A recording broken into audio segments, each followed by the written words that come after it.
Hello everyone, welcome to English Gyan. This is Shivashish Dash.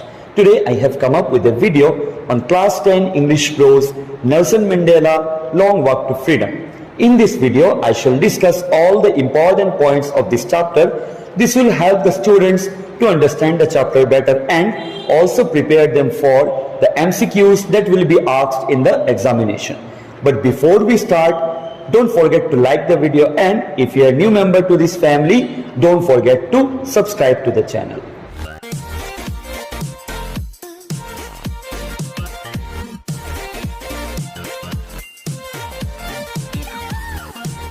So इस lesson में हम लोग देख रहे हैं कि ये लेसन नेल्सन मंडेला का ऑटोबायोग्राफी है.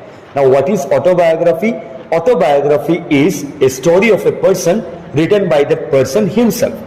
जब कोई इंसान अपने खुद का लाइफ हिस्ट्री खुद ही लिखता है तो that is known as an autobiography. So Nelson Mandela जो कि साउथ अफ्रीका के फर्स्ट ब्लैक कलर्ड प्रेसिडेंट थे, उनका जो लाइफ हिस्ट्री है, उनका जो आत्मजीवनी है, वो ऑटोबायोग्राफी इस चैप्टर में हम लोग देखेंगे. ये चैप्टर एक छोटा सा एक्सट्रैक्ट है उनके ऑटोबायोग्राफी से. तो चलिए शुरू करते हैं. Nelson Mandela long walk to freedom. It is the autobiography of Nelson Rolihlahla Mandela.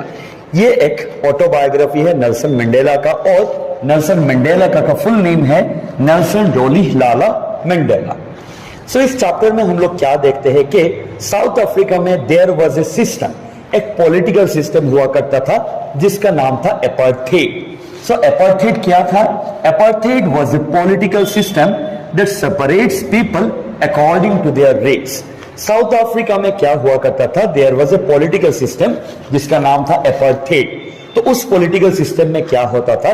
लोगों को सेपरेट किया जाता था, लोगों में डिस्क्रिमिनेट किया जाता था, लोगों में भेदभाव किया जाता था अकॉर्डिंग टू देयर रेस. मतलब उनके जाति के ऊपर बेस करके, उनके स्किन कलर के ऊपर बेस करके उन लोगों के साथ डिफरेंशिएट किया जाता था, उन लोगों को सेपरेट किया जाता था. जैसा कि जो व्हाइट स्किन पीपल होते थे, जो सफेद स्किन के लोग होते थे, जो यूरोपियंस होते थे, वो लोग कहते थे कि हाँ ये देश हमारा है, we will hold higher position in this country. And जो ब्लैक कलर्ड पीपल होते थे, जो ओरिजिनली जो नेटिव अफ्रीकन्स होते थे, उन लोगों के साथ भेदभाव किया जाता था, उन लोगों को कोई भी फैसिलिटीज नहीं प्रोवाइड किया जाता था, उन लोगों को कोई भी फ्रीडम नहीं दिया जाता था, और इसी सिस्टम का नाम था अपार्थाइड.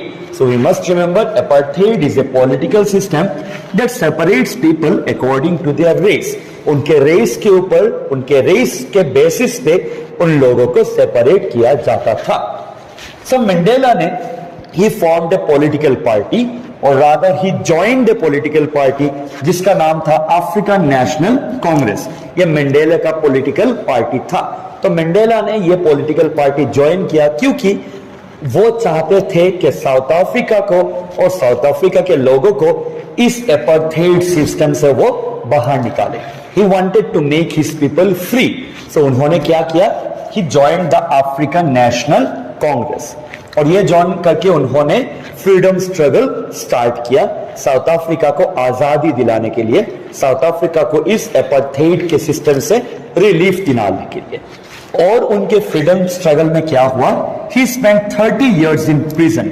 मंडेला को अपनी लाइफ के 30 साल उनको प्रिजन में रहना पड़ा, जेल में रहना पड़ा, because he was a freedom fighter.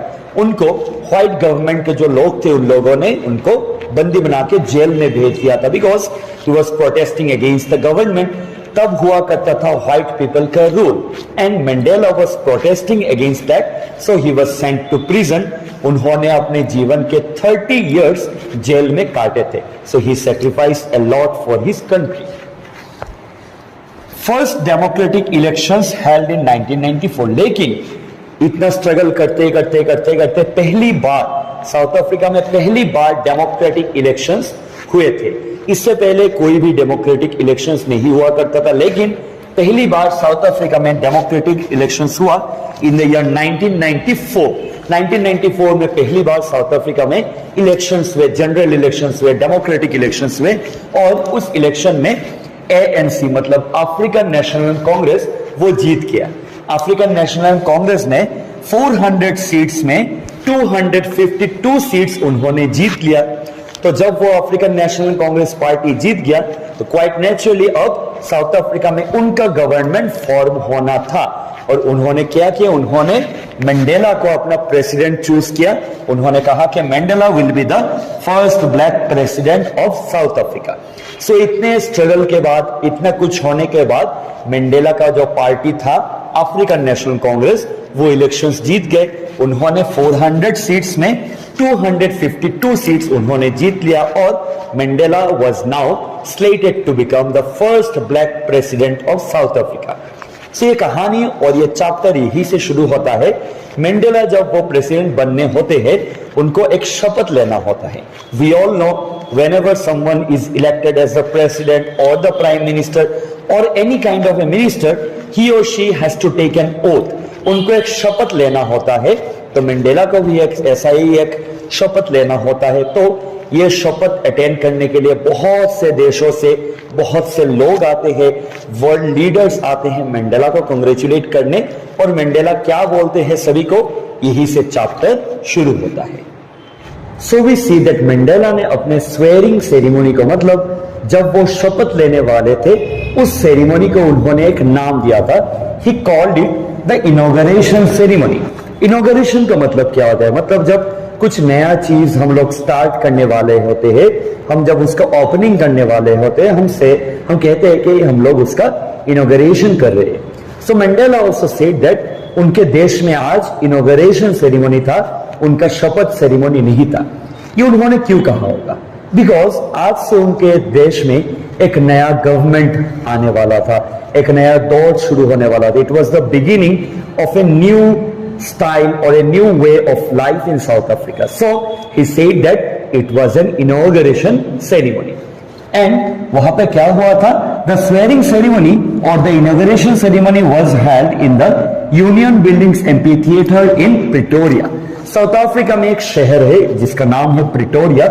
Pretoria में यूनियन बिल्डिंग्स का एक एम्पीथिएटर हुआ करता था। एन एम्पीथिएटर इज ए बिल्डिंग जहां पे रूफ नहीं होता, छत नहीं होता और बैठने के लिए गैलरी के तरह सीढ़ियां बने हुए होते हैं। So that is an amphitheatre. So उनका जो स्वेरिंग सेरेमनी था या फिर उनका जो इनॉग्रेशन सेरेमनी था, ये यूनियन बिल्डिंग्स एम्पीथिएटर में हुआ था, प्रिटोरिया शहर में। So it's an important point, ये इसमें से एक क्वेश्चन आ सकता है आपको। Dignitaries and world leaders from more than 140 countries were present on that day.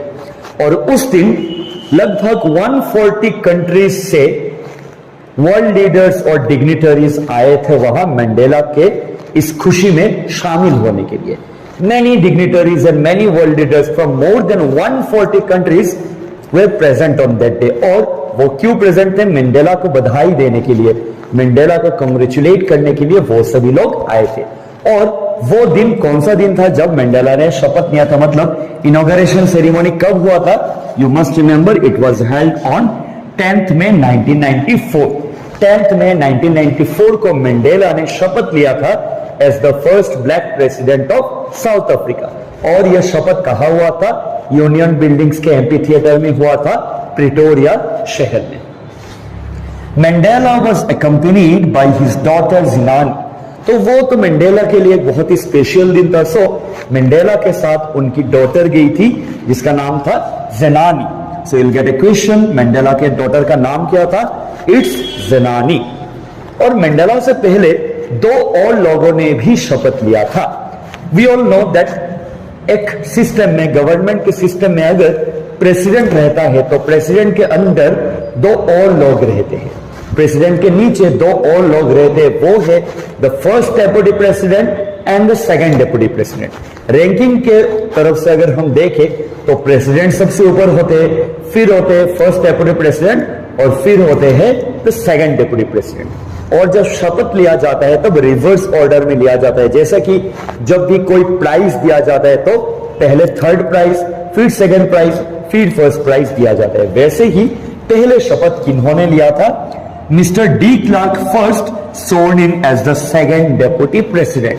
तो पहला शपथ उस दिन, मतलब 10th May 1994 को जो पहला शपथ लिया गया था, किसके द्वारा लिया गया था, it was Mr. D. Clark.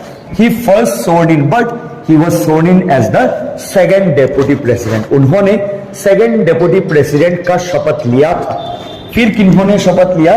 थावो एम्बेकी was then sworn in as the first deputy president. दूसरे नंबर पे किन्होंने शपथ लिया? थावो एम्बेकी ने शपथ लिया, and he took oath or he swore in as the first deputy president of South Africa. So हमको याद रखना होगा, मंडेला से पहले दो और लोगों ने शपथ लिया था. Mister de Clark, he was the second deputy president, and थावो एम्बेकी, he was the first deputy president. इन दोनों लोगों ने शपथ लिया था. सो सेकंड और फर्स्ट डेप्यूटी प्रेसिडेंट के बाद जब मंडेला की बारी आई तो उन्होंने क्या किया? Mandela pledge to obey and uphold the constitution. Mandela ने पहले ही प्लेज किया कि मैं अपने कंट्री का कॉन्स्टिट्यूशन हमेशा ओबे करूंगा, मान के चलूंगा और इसको अपहोल्ड रखूंगा, मतलब इसको हमेशा एक मैं ऊंचा दर्जा दूंगा, उसको मैं रेस्पेक्ट करूंगा. He would devote himself to the well-being of his people.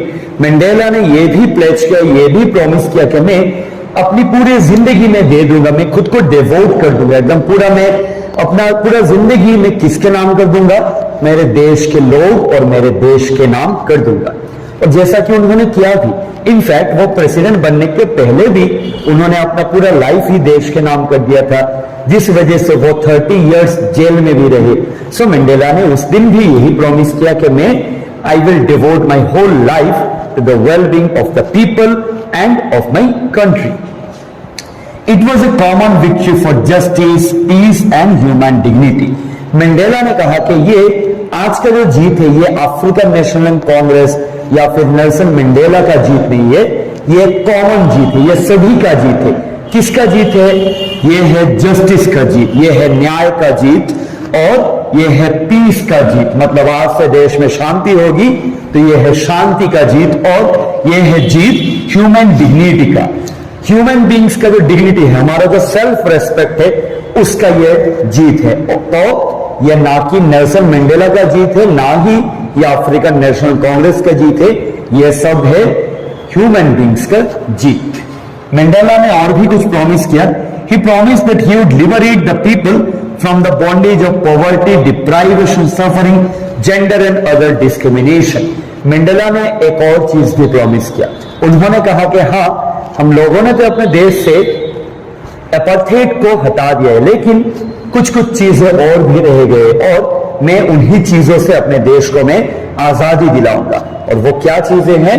वो है पॉवर्टी, मतलब गरीबी, और है डिप्राइवेशन. डिप्राइवेशन मीन्स जब कोई किसी चीज का हकदार हो लेकिन उसको वो चीज ना मिले, that is known as deprivation. समझ लीजिए कि आपने एक बहुत अच्छा एग्जाम लिखा है, आपको 30 आउट ऑफ 30 मिलना चाहिए था, लेकिन आपके आंसर्स करेक्ट होने के बावजूद भी आपको ओनली 20 दिया गया. So you were deprived of what you deserve. आप जो डिजर्व करते थे आपको वो नहीं मिला, तो दैट इज डिप्राइवेशन. और मंडेला ने कहा कि वो अपने देश से डिप्राइवेशन भी वो हटा लेंगे. और क्या हटाएंगे? सफरिंग, हर तरीके का सफरिंग, जो लोगों के दुख दर्द है वो लोग हटा लेंगे, वो सब कुछ. और gender and other discrimination. What is discrimination? Discrimination means हर किसी को अलग अलग नजर से देख. अगर मैं दोनों चीजों को इक्वल नहीं देखूं तो दैट इज कॉल्ड डिस्क्रिमिनेशन. अगर मैं लड़का और लड़की में कुछ भेद करूं तो दैट इज कॉल्ड डिस्क्रिमिनेशन. तो मंडेला ने यही कहा कि वो अपने देश से जेंडर और जो कुछ भी डिस्क्रिमिनेशन है वो सब कुछ दूर करेंगे.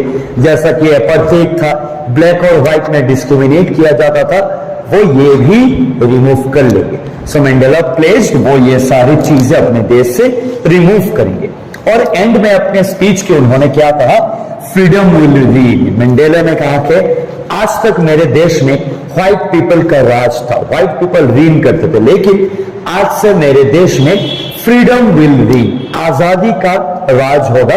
कोई भी एक इंसान दूसरे इंसान को ऑपरेस नहीं कर सकेगा. ऑपरेस करना मीन्स टॉर्चर करना. एक इंसान दूसरे इंसान को टॉर्चर नहीं कर पाएगा.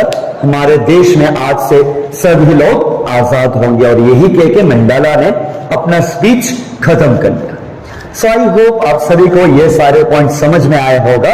Still if you have any doubts, आप लोग मुझे कमेंट सेक्शन में पूछ सकते हैं सवाल. I will answer to each and every question.